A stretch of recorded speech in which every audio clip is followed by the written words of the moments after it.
Voilà, toujours TV Colombie, Max Bayouba. Donc, il y a mon patron de la chaîne TV Colombie, des attaques qui a loué ton été. Il y a mon copenza, aux événements. On a un anniversaire, aux a fête de mariage, aux a eloko moko songolo pakala, aux a besoin de visibilité. Vraiment, comme il tourne sa maté, comme Boukanate, TV Colombie à Zawana. Bah, le numéro est affiché si quand donc il benga penza, on n'a jamais dessus na TV Colombie. Bah, surtout au besoin de en direct. Là, je vous salue. Vraiment, c'est la vôtre, toujours Mamoundibou. Au micro, voilà. Donc, la comédienne de RD Congo Kinshasa. Voilà Maman Mundibou TV. Allez, tant que on a chégué. Voilà, on va présenter Bino Moutoumoko. Non, on va présenter Bino Té. Non, il y a bien qu'à se présenter Yemoko, comment on a chégué, et ça, comment on a pessaye, to aza penza chégué, to découvrir Bissonabino et Longo. Bonjour, Ndekonangaï chégué. Ouais, bonjour Maman Mundibou et joyeux Noël et bonne année pour toutes les personnes qui nous suivent à travers le monde. Encore big dédicace pour les TV Colonnes, Souvaille. Donc on est là quoi, on est là. Moi je me renomme Claude Bwendois et je viens de Kinshasa précisément dans la commune à Barumbu et j'ai grandi dans Zando Louvois. Donc mon surnom au bâtonnier sur Babengarangai na Germany est Shege. Voilà, na asiboyo kelinga lobby. Kombo na ye, après si kombo na ye, vrai nom na ye, mais oh la Shege za surnom. Et là on est salaki yo, surnom na elata yo makasi ndengwana ya Shege. Là on est salaki qu'est-ce que ça? Oza Shege. To ezaka babamba ko ka surnom mo boni babamba ka batukaka. Non, tant déjà na pesi déjà idéologie na ke na lobby ke na koli na Zando Louvois. Ça veut dire que Nazala qui est un enfant de la rue na kacha marché central ya Kinshasa. Ah d'accord. Donc à ebisi biso ke kombo a Shege po azaki pena Shege. Et là on est pour ça qui yo po comme Shege. Bon, raison est belé, raison tokoki, ce que bando relaté ba raison et ça là que vous avez plus de 3 heures à 4 heures presque toute une documentation, mais on va essayer de faire une petite synthèse quoi. Là na komaki Shege à travers ya bes ya famille na ngai entre maman na papa et papa na ngai azalaki diamant fer. Donc bandako kendo lokaba diamant na Angola na Tawana et tango komaki na Angola et que makambo Angola simbaki te azwaki ba diamant kozonga na Congo. Donc il a été sur boyebi solo kozonga na Congo ba botola bango ba diamant nyonso bazwaka et du coup considéraka que ngapi na botama ki na moma wana. Et donc bazalaki na problème, il y a développement financièrement parce qu'on avait tout perdu à cause de cette recherche là des diamants. Et du coup ils ont dit comme moi je suis venu dans ma famille, c'est moi les problèmes. Donc j'ai commencé à relater les problèmes dès que j'étais déjà un enfant, je savais rien, j'étais tout juste une petite innocent. Et il m'a amené dans les différents endroits, on m'a amené dans les églises où il y avait des pasteurs qui ont dit que j'étais un enfant sorcier. Donc l'enfant sorcier, ça veut dire quoi? Que ngaïnde moutou à travers Kobota Manangaï et Salami que Père Nabiso a perdre un badiaman nae. Simbana Sigana, Yonde Ndoki, Yango Sali que Père Nabino a perdre le badiaman nae, ba me une église moboye, pasteur moko soit disant le bic yo oza, pasteur de laisser pétage.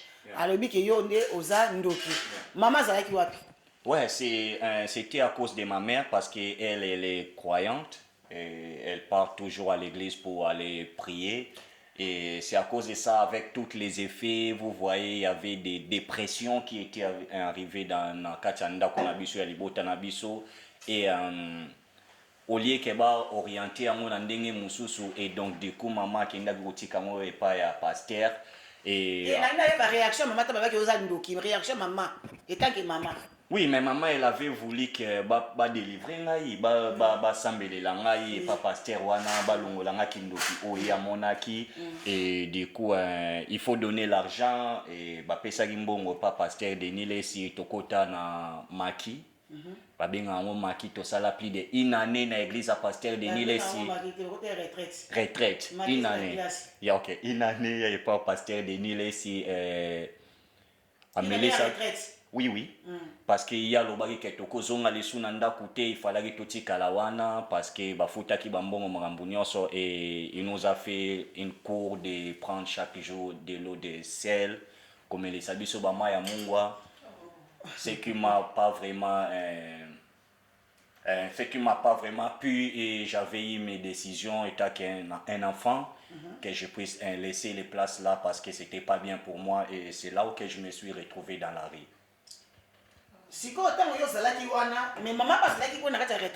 Non, non, non, non, non. Ma mère est partie à la maison, elle venait juste pour nous voir, pour parler avec des personnes là pour dire que si tout est bien, s'ils ont déjà posté ce qui va développer déjà dans ma prière, dans bango quoi.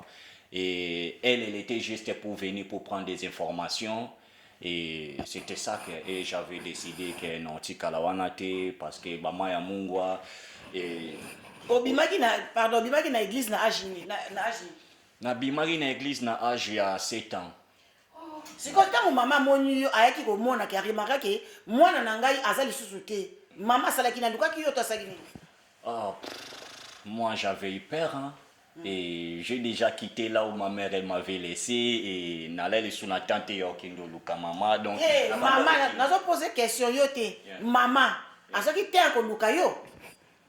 Non, ma mère elle n'a pas eu le temps de me chercher parce qu'elle s'est engagée dans une relation mususu ou azwaki abotaki bana mususu donc a komaki déjà occupé en dehors ma kambunangai. Qui va aller chercher un enfant qui on dit il est sorcier pour aller prendre son risque et je voyais que c'était comme ça là quoi. Bandeko ba maman. Vraiment je sais pas. Biso toza otobota te marabana 9 mois. Comment vraiment une maman penza oboti mwana na yo 9 mois. Zela, vous avez un contact avec maman sikoyo? Oui oui, et je parle bien avec ma mère actuellement et elle reste toujours ma maman chérie hein, après. Elle reste toujours ta maman chérie. Si quoi maman soki na minute na mwana kufaki moi je suis contre ma maman wana. Même ata pasteur ayebisa ke mwana o azandoki. Soka azandoki kindoki basala yango délivrance kindoki balongola on a kotika mwana na ngai te. Nga na yebi mwana mwasi moko alingaka mobali wana apesaka ye mwana ngo azaki na 7 mois. 7 mois s'il vous plaît. Ya ko make mwana azaki ndoki. Mais mwana mwasi wana mwana na yete. Masoche mwana mokongo azokende na l'église. Pona mwana azwa délivrance. Lelo mwana kwa mukolo. Ba mama faut la sage. Il faut que la sage faut que ba buso ba osiko lelo mwana oyo akoma sikoyo ko tindi la otamsuma mbongo akoma obe mama chérie. Kutu yaza motema malamu. So za na bana misusu au linga peote. Pona akeneki bo ako kuta na pena problème ko pe kufa. Siko peut cette différence entre Chege na Kuluna. Ouais, c'est une bonne question. Yango penande lo salami pena keto le kana à travers TV Cologne parce que la plupart ya batu oyo bakanisa ka Chege c'est un Kuluna, moi je dirais non parce que moi j'ai vécu cette vie là et moi je dirais que la différence déjà vato kende makasi na lo ba différence entre Chege na Kuluna eza Chege aza victime. Et Kuluna c'est lui là qui cherche à agresser les autres. Donc Kuluna aza mutu oyo aza na mama na papa ayebi ke soki aza na problème papa na mama baoya tia bambongo moyen en jeu pour na obimisi na cachot ou côté ba disposition l'état ozwele.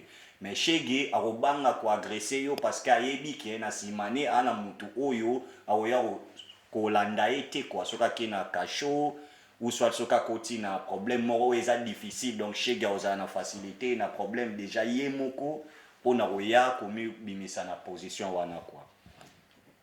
Merci beaucoup et ça à suivre.